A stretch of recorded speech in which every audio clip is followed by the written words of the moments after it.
we will rise up and we will conquer that adversity. It is everything we know. It is all we know. And it is ultimately the thing that powers us, powers the human race, powers us to be better, powers us to be able to defeat the enemy. And the enemy right now is adversity. And no one knows that more than my guest, Joe Delagrave. So Joe, how about that intro? Welcome to the show. Man, I am fired up. Let's go.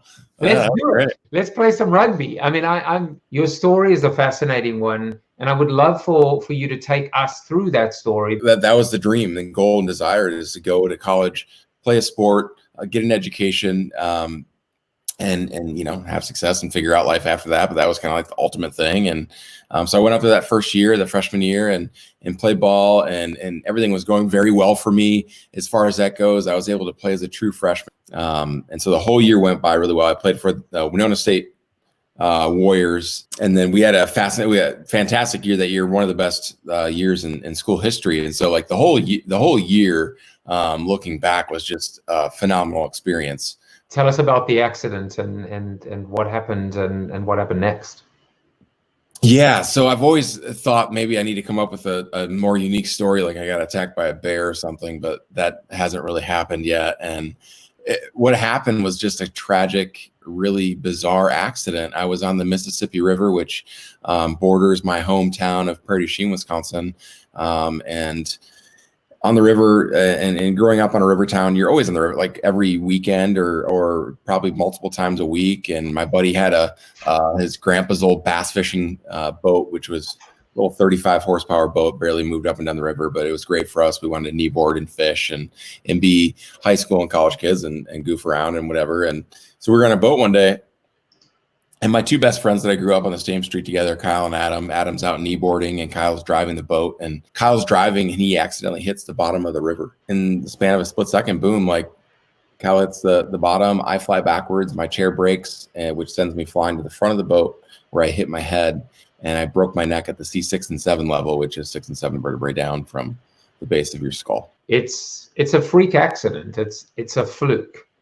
Have you ever, we'll continue with your story in a moment, but have you ever looked back in a weird sort of way and wondered, certainly you've wondered why it happened. Have you ever thought in a crazy way that it was meant to happen?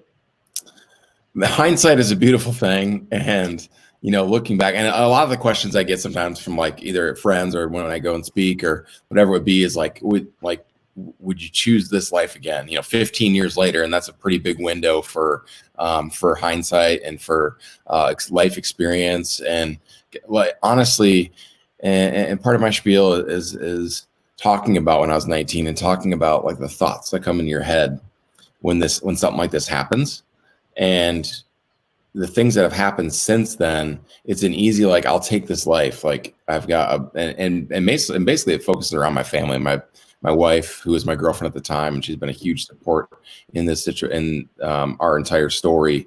And then we have 3 beautiful little kids, 8, 6, and 4, who are fantastic. And it's a lot of fun to hang out with them during this whole time. For the most part, sometimes I just want to go and scream. But like any parent, it's trial and tribulations. But at the same time, it's been a complete joy to have that happen in my life. And then where wheelchair rugby has taken me, I wouldn't change it. And you always think about why. I think that's a human nature to go like, why is this happening? How do we, and everyone has that question, whether it's a tragic accident or you lose a job or whatever circumstance that you have in life that's not controlled, is that question of why kind of haunts us or paralyzes us sometimes. You can never know why, but if there is somehow that little bit of hope that things happen for a reason which we may not understand, we may never understand, it creates at least a semblance, I think, of maybe not normalcy, but it allows us to cope just a little bit better than we might have before. Yeah, and I think it's cliche to say this, but at the same time, it's really real. Is that a lot of times when we get stuck wondering why, and we get stuck on the reason, we often miss the revelation of it, and like we miss the opportunity in it, and going like, you can live life despite the circumstances. There's obviously a sequence of events, and then that moment where you realize that you're not going to be a victim and you're going to take control of the situation. Yeah, that victim piece is I think it can really haunt a lot of us, and we like to, in our society, unfortunately, we like to play the blame game. Like, we like to have blame, we put the blame on someone, as long as it's not me. And so, like, that yin and yang of the blame game and personal responsibility, rehashing a little bit, was, and I want to share with people that it doesn't happen overnight. Like, I didn't break my neck. I'm, laying in the hospital bed. The doctor's telling me I'm not going to walk again. And, like, obviously that's devastating at any age. Life just comes to a screeching halt that August, that fall, when everyone's going back to college for their second year, and I'm stuck in a hospital bed. I'm going, wow, this is real.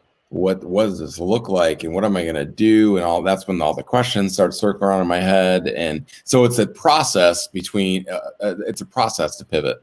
And I think sometimes we miss the boat on the process, or on that waiting period, because there's time. Like, it's important when we recalibrate or pivot or redirect, whatever verbiage you want to use. It's important to actually look at those feelings and emotions and reflect on them and recalibrate your heart within those feelings and emotions, because I think a lot of times we want to just skip and pivot and go and react, which is great. Like, reacting to the coronavirus and this whole pandemic is like, it's important, that your show's like been born out of it, and it's amazing. But I also think, like, making sure that we don't forget to spend time on the feelings that we have. So, like, doing that foundational work is important, because 3 months down the road, 3 years down the road, if we don't do that work, I think some stuff can come crashing down. The hardest aspect of any of this is the mental thing, because there's real emotions that come up. And so I'm learning to give myself grace with some of those things. For me, as a dad, like, learning that I had some triggers in my life that would come up, and it wasn't my wife's fault, or it wasn't my kid's fault. And, like, feelings of inadequacy.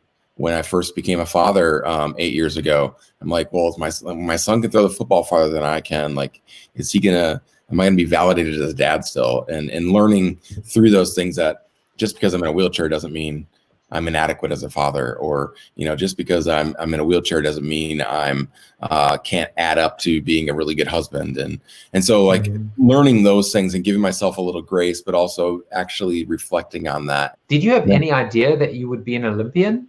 Are you kidding me? No. When I was in the hospital, I remember a coach telling me, hey, there's some adaptive sports you can play. And I probably kicked him out.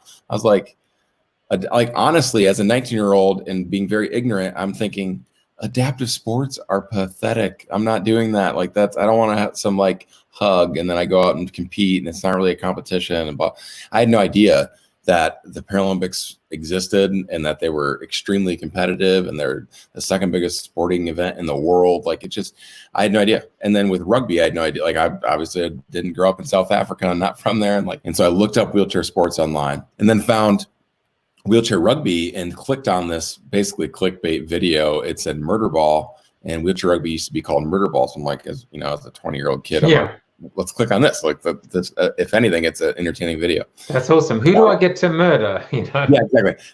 And so I clicked on it, and I'm like, oh my gosh, there's a bunch of crippled people rolling around, chasing each other, smashing into each other, and they're, like, trying to hurt themselves. Like, this is amazing, but an oxymoron, like, a complete bizarre, weird sport. And it's taken me on this crazy journey. So to represent Team USA, to win a bronze medal, it means more to me 8 years later than it did at the time. At the time, we were really pissed off that we didn't win gold and lost by 1 to Canada in the semifinals. So I used to call it my brown poopy medal for a while, but then, like, kids need to hear your message.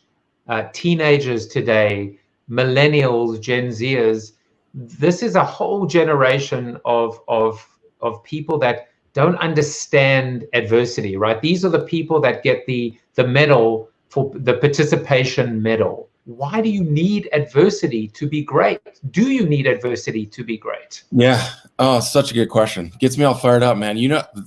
such a good interviewer. I'm ready to go, jump through the screen. But no, like it's so true. I'm so passionate about it, and I find purpose in it. In that we all fail. Like your book says, like it suck. Like we all suck sometimes. It's that happens, and I think honestly, as a speaker, I can help change people's perspectives or inspire people to inspire themselves by talking about my failures. Like who cares like what medals I've won or whatever. Like I want to talk to people about, hey, I broke my neck and this happened, or I didn't make the 2016 Rio Games and was an alternate, and what did I do then? Or like how do you respond to failure? Because that's usually when you have a roadblock, or you have an obstacle, or you have a circumstance that you didn't see, and a lot of people quit.